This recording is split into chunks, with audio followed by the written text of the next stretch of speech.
Yo, what's going on, everybody? It's the Kitty G, and I'm back again with another video. And today we're going to be talking about the man to my left and the man to my right. We're going to also be talking about Lucas Torreira.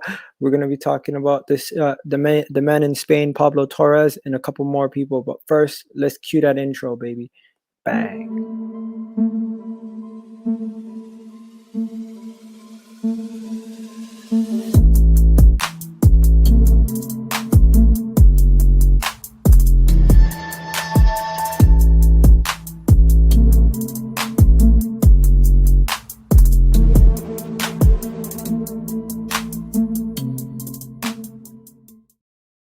Yes. So, people, we're going to be talking about a lot of people today. First things first, let me just show you guys some of the people we're going to be talking about. We're going to be talking about Lucas Torreira, possibly being the first move of the summer transfer window for Arsenal. In addition to Arsenal's possible target center back, could be moving elsewhere. Either Real Madrid or Liverpool are also targets. Also, the Frenchman, the World Cup winner, the Champions League winner, the Bundesliga winner, Tolisso himself, the man himself, has had a tough time at Bayern Munich. The 26-year-old may be looking for a move, and Arsenal could be his next destination.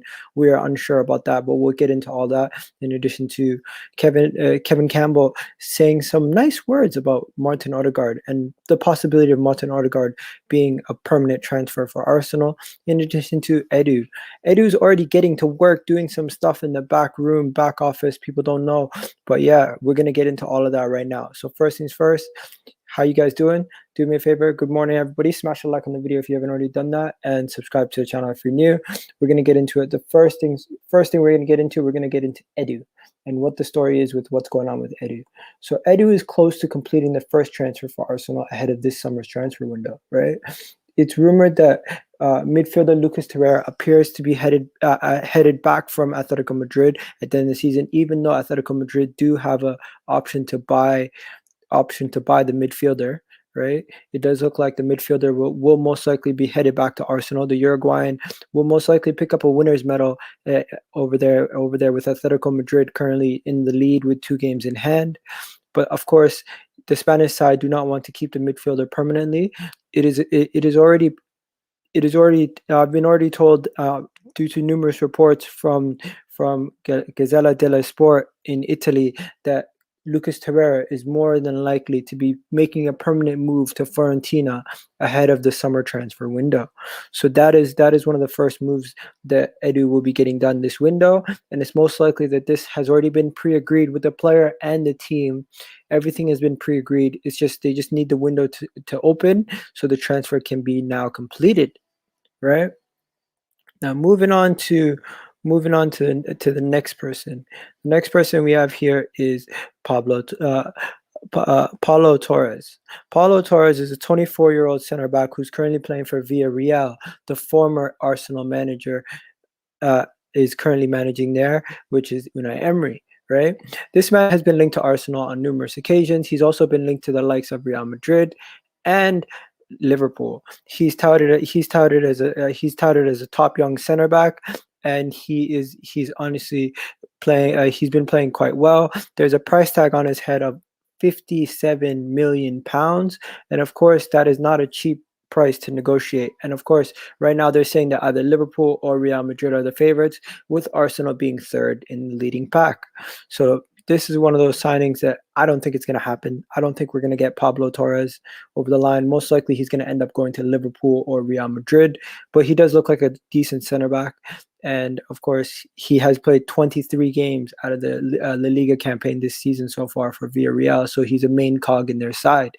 I don't see them selling him to Arsenal. If he does go anywhere, it does look like he'll most likely end up going to Real Madrid or Barcelona or Real Madrid or Liverpool, not Barcelona. Barcelona are in too much financial difficulties to be even focused on anything like that. Now, Mikel Arteta has been rumored to want Dani Ceballos on a permanent deal, in addition to getting Matt Ryan on a permanent deal. This report came from the Sun. The Sun said that Ceballos and Matt Ryan could have a full contract coming their way in the summer, as the two players are liked by Mikel Arteta, and that Real Madrid would be interested in selling the 22-year-old for sorry, Dani Ceballos, not the 22-year-old Odegaard, Dani Ceballos instead for the small price of 22 million pounds. So would we be still interested in buying him for 22 million pounds? I'd have to ask you guys that. I'm not 100% sure on it myself. I'm not sold on Dani Ceballos being the permanent signing, but when it comes down to Matt Ryan, I understand why would we get Matt Ryan on a permanent deal. It kind of makes sense since we don't have a decent backup right now. Matt Ryan would be a decent cover in the long run, right? Now, in addition to that, what was the next thing? Have we already spoken about Odegaard? No, we haven't. So it looks like just after one game, seems like people are already saying Martin Odegaard is perfectly suited for that position at Arsenal. And just after one game, Kevin Campbell has backed Arsenal to sign Martin Odegaard on a permanent signing. He says just in 2 weeks since he's arrived from Real Madrid, he's already seen enough from the young man to show that he has potential to be a great player, and he hopes that Arsenal can hold on to him come the new season, because he is only on loan until the end of the season. There is no obligation or option to buy. It is told that Real Madrid are big favorites of the young man, and they'd want him back at their club at the end of the season. So it just makes sense that we would try to hold on to the young man, right? What news are you reading? Question mark. Yeah, Cavs, you guys always throw me off in the chat. Big up to you guys, though. Big up to you guys. And then finally, here's the question of the day. Tolisso to Arsenal. Are you guys interested in him? Would you guys want him? Right? Would you guys want Tolisso at Arsenal? Yes or no? That is my question I have to ask you guys, right? The man himself has not had the best of times. He's not had the best of times. The 26-year-old has struggled for fitness at his time at Bayern Munich, to say the least. Like, he obviously had a better time at Lyon, but this season alone, he's only played 14 games. He's had injury history running up and down the past couple of seasons. And you know what? It's not the best when you have a player who is coming down to the end of his contract and his team has no intentions to re-signing him. It looks like Arsenal could get him on a cheap deal. Would you guys take him? That is another question. Is he any better than the players that we already have? Some people would say yes. Some people would say no. Of course, I definitely think he is better than what we currently have. The 26-year-old does have a injury history of, oh wow, his rap sheet is quite large. If I look at Transfermarkt just to show you, but he's currently valued at Transfermarkt for around 22 to 25 million. For 22 to 25 million, would we be better off to go after a Tolisso or hold on to a Dani Ceballos for a possible 22 million pound deal? It's up to you guys. I want to know, because what do you guys think? The French World Cup winner, the Champions League winner, the man who's played at Bayern Munich for the past 4 to 5, 3-4 years now, since he joined in 2017. Yeah, almost 5 years now. What do you guys think? Would you guys take him? Are you guys interested in him? Is he the kind of player that you guys think would bring value to our midfield? That is the question that you guys have to ask yourself. What position does Tolisso play for you guys? For me, he plays as a central midfielder who part of a midfield three, or he could possibly join in double pivot, but more of the progressor in that position. And he hasn't gotten too involved with the goals and assists in the statistical aspect of things. But hey, what are you gonna do? At this price, he does seem like a bargain. But would we be interested in him? That's the question you have to ask yourselves, guys. Is he good enough? That's the question you have to ask yourselves. Do you think he's good enough? That's the question you have to ask yourselves, guys. Right? Now, how much has he played over the past couple of years? How many games has he missed? Let's look at its injury history. His injury history is pretty bad, guys. His injury history over the past couple of seasons. I was just looking at it just a few seconds ago. So I'm going to screen share this right now so you guys can see it also. His injury history with his knees and his lower legs, in addition to other little niggles and ailments that he's gotten throughout the time that he's been there. It looks like Bayern Munich are lining up for a move for Camavinga. That is why they're making space to get rid of. They're trying to get rid of Tolisso in order to get Camavinga in. So it looks like Bayern Munich is getting ready to bring him in. And you know what Bayern Munich do? They usually go to other teams within the Bundesliga and the players within the Bundesliga and put them on their bench. So that's the ability of this team. They could go and get Camavinga and loan him back to Nice, right? You know what I mean? Definitely could do that. Now let's go to his injury history. Let's look at this. So yeah, so Transfermarkt currently values him at 22.5 million, right? And the thing about Tolisso is he's okay. So this is a little bit of his injury history. Let's see. Yeah, it's not the best because he's missed large amounts of days. So he missed about 33 games for a crucial ligament tear. He just this season alone, he's had a muscle injury, a muscle problem. He's had ankle surgery, calf strain, knee problem, fitness issues, shin bone bruise. You know what? To be honest, he gets a bad rap. I've seen way bigger injury histories than him. This is not that bad in comparison to what I've seen from other people. I've seen way worse injuries, way worse from other people. Haven't you guys? Because I thought it was way worse than that. If you guys just look at Isco and Gareth Bale's injury history, and you'll kind of understand what I mean by how bad you expect it to be. This was a man who was at one point valued at around 40 million, right? He can play everywhere in the midfield. He can play in that attacking midfield role. He's more of a central midfielder, and he can also play as a DM, right? In his career, how much did he move for? He originally moved for the fee of 37.3 million pounds. Wow. Moved for 37 million pounds. How many games has he played this season? He's played only 14 games this season. Let's see what was his best campaign statistically as a midfielder. And don't forget, this is a man who's played for Lyon, Bayern Munich, and he's won the World Cup. He's won the Champions League. He's won everything that you could win in Germany because, of course, playing for Bayern Munich, that's what you do. How many games has he played in the midfield as an attacking midfielder? This season, he's played 5 games as attacking midfielder, 10 games as a thing, and 7 games as a DM. That is in a total of... Okay. So he mostly plays as a central midfielder. Let's see what's going on here. Overall balance. Let's see what it shows us. How many different positions has he played? Do you think he's ever played on the wing? He probably played on the wing when he was at Lyon. Yeah, he's played all over the place. So 168 of his career appearances are in the central midfield. He's played as a DM 33 times. He's actually played as a right back. How many times? 15 times. He's played as a left back 6 times. He's played as a right mid once.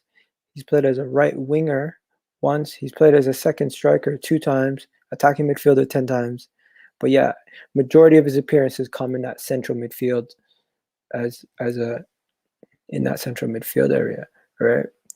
In the Bundesliga, he hasn't really contributed too much for goals. In 55 games, he's gotten 6 assists and 9 goals. In Ligue 1, he's gotten 21 goals and 14 assists in that time. Same for the Champions League, 9 goals, 7 assists. Doesn't really get forward much in the Bundesliga, I guess. Because if you played 33 games and you got 9 goals in the Champions League, but you played 55 games and you got 9 goals, yeah, but at the end of the day, you don't get valued on goals and assists. There's other things that there's more stats that you could pull up.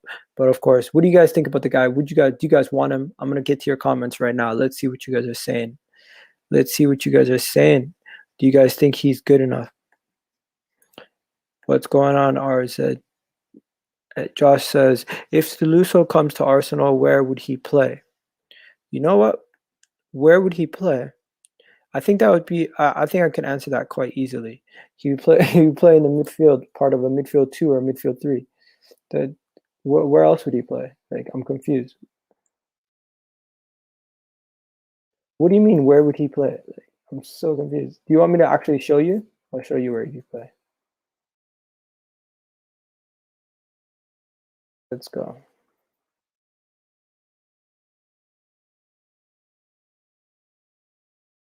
Let's find out. Let's show you where he would play, because I think you guys are undervaluing how good this guy is. What else there? Yes, Egal, my guy. People say man like Egal. Dani Ceballos is dead baller. So you guys don't want Dani Ceballos signing a permanent deal? Be honest. So you guys don't want Tolisso and you don't want Dani Ceballos. So you got United fans saying Tolisso's not good. I bet you if he was coming to United, you wouldn't say that. He's a Bayern bench warmer. You know what? Some of those bench warmers on Bayern would start on a lot of teams in top teams in world football. I'm lucky as a United fan. Oh man, Bayern Munich bench warmer would easily start for Arsenal. Their bench is better than most of your starting 11. Can't really doubt that. Can't really disagree. I don't care. He would start for us. He isn't good enough, Cam said. Why buy a player for fuck's sake? If he isn't even improving us. Okay. Get Grealish and Camavinga. I would definitely want Grealish and Camavinga instead. Iga, nice to see you alone. My guy. If you get Willian, was quality signing. Anyone can get him.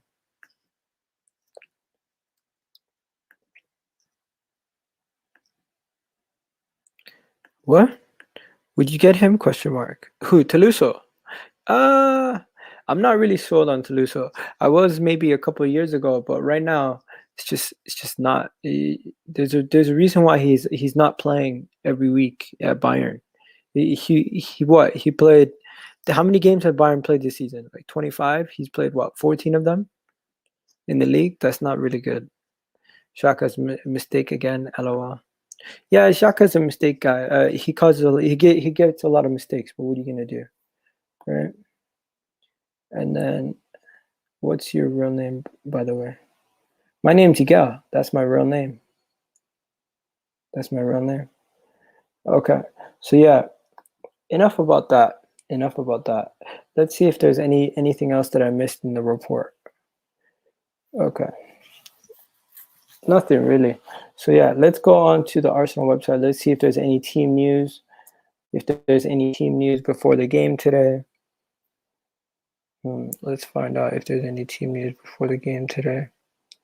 I'm just going to check the Arsenal website to see if there's any team news. What do you guys think? What are your thoughts, guys? Would you guys take Tolisso? That's the question I have to ask yourselves, because I'm not sure if I would even take him. I don't think I would want him at Arsenal. I think we could do better. I think we could find somebody who's younger, more hungry to improve as a player. That would be great to have. You want more hungry players in your team. You don't want more of the same old every day. It's like, it's kind of bland, right? But yeah, let's get into it. Okay, so tonight we face Benfica, right? Tonight we face Benfica, and I asked some guy who knows about Benfica, how they're gonna play and what they do and everything like that. And he was kind of giving me a little bit of a lowdown on how they play, how they set up, and they basically set up in a 4-4-2 majority of the time, or a 3-4-2 or a 3-4-3, right? And based on that, you can kind of guess how the game plan is going to go. But if they do set up in a 4-4-2, I feel like we would have the advantage, right? Because the numerical advantage that we'd have against them would be ridiculous. 1 second. So let's go.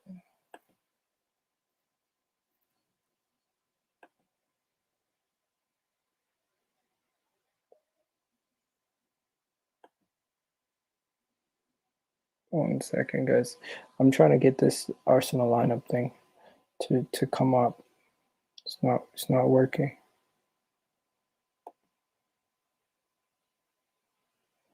Okay, that's not working. Forget that. Okay, so let's talk about it. First things first. Who are you guys playing? Who are you guys going to play with? Are you guys going to play with, in goal, Leno, of course? Who are you going to play with in the other positions? That's the questions you have to ask yourselves. Because if they're going to set up the way they're going to set up, we have to kind of change it up a little bit. We have to see where we can take advantage of situations, where we can take advantage of different lineups, different setups, different formations against them. So, in my opinion, the way we should set up is different from 1 second for necessarily other people expect us to set up.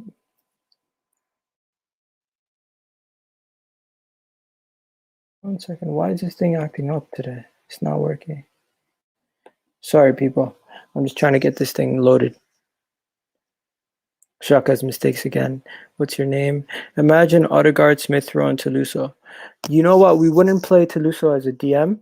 We'd probably play him next to Thomas Partey in a double pivot. And they would both kind of take turns going forward. Yeah.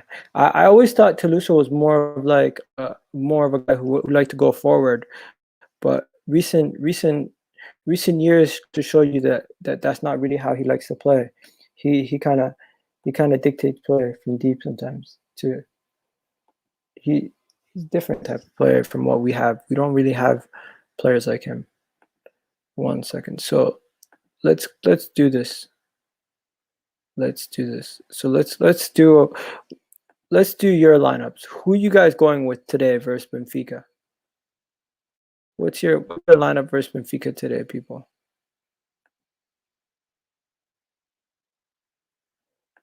What's your lineup versus Benfica?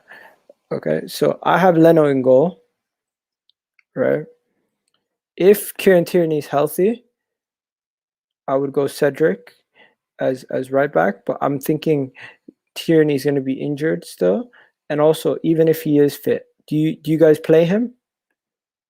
Do you guys play him today? If Tierney's fit, do you play him or do you rest him? That's the question you have to ask yourself. Do you play Tierney today if he's healthy? Do you play him? Yes or no, guys? Let me know. People, if Tierney's healthy, do you play him? Huh? Tell me, people. I'm not getting no responses from you guys. What's going on? So yeah, if Tierney's healthy, I want to know. Do you guys give him the game time needed to continue? Because I'm personally gonna give him the day off, even if he's healthy to play. I think he's not in the team. You don't want to risk it. You just don't want to risk it. You don't want to put yourself in a situation where he gets injured again, or he gets into a worse situation from where we are right now, and he re-aggravates the injury another time. If that happens and he re-aggravates the injury, we're screwed. So we're better off not to what do you call it, do that to him, right? So yeah, let's continue. So yeah, so I spoke to this guy who's a Benfica fan. He told me he feels like Benfica is going to lose, and I asked him, how do you think Benfica is going to set up? He told me Benfica is a little bit unpredictable in the way that we play. We sometimes can set up in a 3-4-3, or we can set up in a 4-4-2. If they do set up in a 4-4-2, he expects Darwin and Stefak to play, or if Darwin plays, he's going to play next to a false 9, right? And then I said to him, okay, so if you guys do end up playing with I ended up telling the guy we play with a 4-2-3-1, and he said, you know what? And I said, I think if you guys do play with a 4-4-2, I would technically give Arsenal the advantage going into this game against Benfica. He says you do have the advantage. Whatever the system, he said we're really not good. We're not really good going. We're going through a tough patch right now on the pitch. So you got a Benfica fan telling me they're going through a tough patch right now. So hopefully that means something, because he's telling us that we're going through a tough patch. People are telling me they don't risk Tierney. People are telling me their teams are. Give me your teams, people. You got David Luiz, Pablo Mari, Cedric, Bellerin, Xhaka, Odegaard, Pepe. Who's playing as left back, right back? Oh, okay, yeah. David Luiz, Pablo Mari, Cedric, Bellerin, Xhaka, Odegaard, Pepe, Lacazette, Aubameyang, Saka. Got it. Wait. What? Who's in the 10? Is it Saka in the 10? Or Pepe's in the 10? I'm confused. Who's in the 10 for you? Okay. Let's continue working out this team, right? So I personally am different from everybody else in the sense that I have Holding in my team, right? And I have Holding next to Gabriel. That's what I decided to go with. I'm going with Gabriel and Rob Holding. Now, some of you guys told me you guys don't rate Rob Holding. Some of you guys rate Rob Holding. Some of you guys don't rate Rob Holding. Some of you guys rate Pablo Mari more than you rate Holding. Why don't you guys rate Rob Holding? I don't get it. I actually don't get it.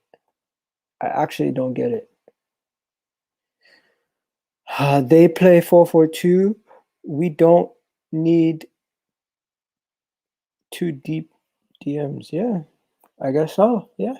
You're saying we don't need two DMs if they play 4-4-2. I get that. And then that's why I'm going with Ceballos and Xhaka. I'm thinking in this kind of game, Ceballos is going to get forward a lot more because of the link-up play and everything. I think Ceballos, you'll see Ceballos in more of a forward position, and you'll see whoever is playing 10 more forward also. So I'm going to play Odegaard as the 10. Is Odegaard updated on here? No, he's not updated on yet. Okay, so Saka. I'm not having Saka. I'm having Saka in this team. Saka has to be in this team, guys. It's not even a question. Do you play Pepe, Aubameyang, Lacazette? Pepe, Aubameyang, Lacazette. Aubameyang did so well last game. I'm tempted to start him up top. He did so well last game. I'm tempted to start him up top and just have Lacazette completely out of the side. So tempting. So tempting to go with this lineup right now. Just completely have Lacazette out of the team. What do you guys think? Do you guys want Lacazette out of the team? Huh? I love Holding. I think he should start against City. I love a bit of Holding. Oh man. I say we'll rest Gabriel. Why? Play Willian, in my opinion. Yo, get out of here. Willian did well last game, deserves to start, in my opinion. You're joking. You're taking a piss. No, Willian's garbage. You're trolling, dog. You're trolling. Absolutely trolling at this point. But yeah, guys, that's what I think is. I think that looks good. I think that looks really good. I'm not gonna lie to you guys. I think that looks good. I think with that kind of team, we'd be set up well. I think we'd be set up well with that kind of team. Don't you guys agree? I just think that's the perfect kind of team that we could play going forward, and defending. All right.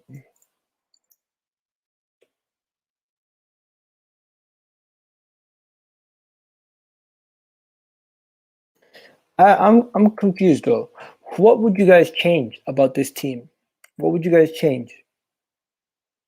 What would you guys change about this team? If you guys would make changes, let me know.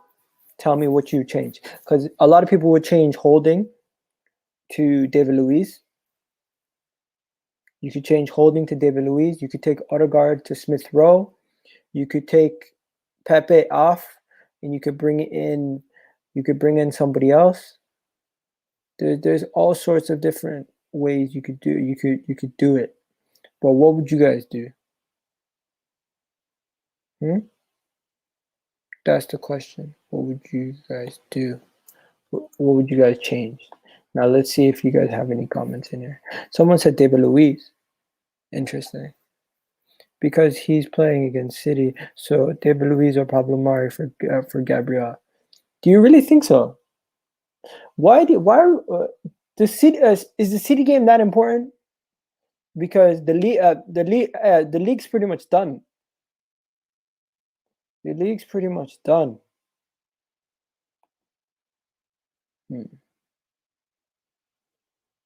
Nothing really. I mean, the right back is weak.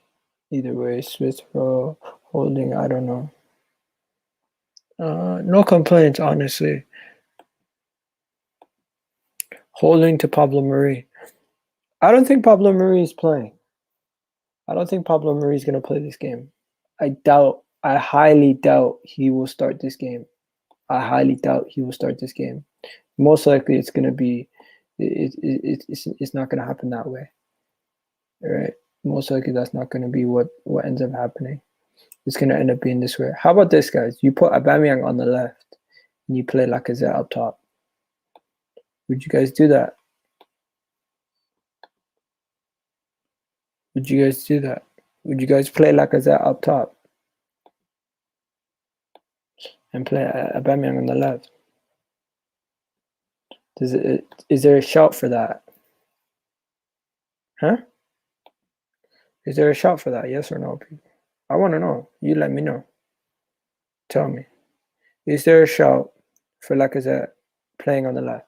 Maybe, maybe not. Is there? Because I just need to know these things. Like, if there is a shout for him playing on the left, it would make sense that I get it, that I talk about it a little bit. If not, there's no point. Then I'll just keep it moving. But yeah, you know what I mean. I need to know though.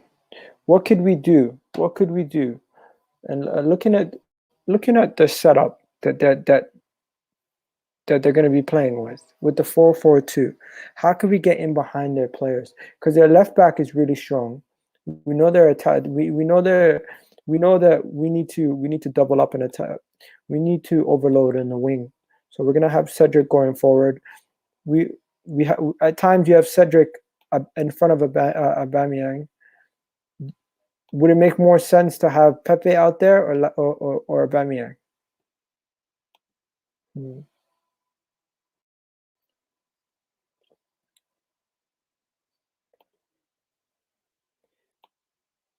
On the left-hand side, would you rather have Pepe and Cedric or Aubameyang and Cedric with Lacazette up top?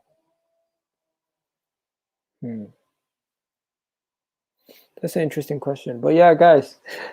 So yeah, I think what's going to end up happening is I think Smith Rowe is going to get a rest. I think David Luiz is going to get rested for the next game. I think Elneny is not going to be featuring in this game either. Odegaard's most likely going to start. Thomas Partey is still not going to be healthy, right? I think he's going to go with Pepe, Saka, and Aubameyang up in the team. So my team is going to be Leno, Bellerin, Cedric, Holding, Gabriel, Xhaka, Dani Ceballos, Odegaard, Pepe, Aubameyang, and Saka. Right, that's my team for today, guys, and that's what I'm going for. You guys let me know what you guys are going for in the comment section. If you're watching the playback, big up to you. If you're watching this live, especially big up to you guys. And you have yourselves a great day, guys. I'm out of here, people. I got 1 second. Let's just see what more comments came in before I go.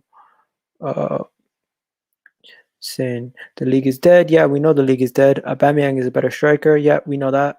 Pepe he was rested. He will play. Yes, I hear that. Thomas Partey didn't travel. Of course, Thomas Partey did not travel, so he's not even going to get to feature, of course. And then that's it. Anyways, you have yourselves a wonderful day, guys. We're out of here. Have yourself a wonderful day. Peace out, guys. Peace.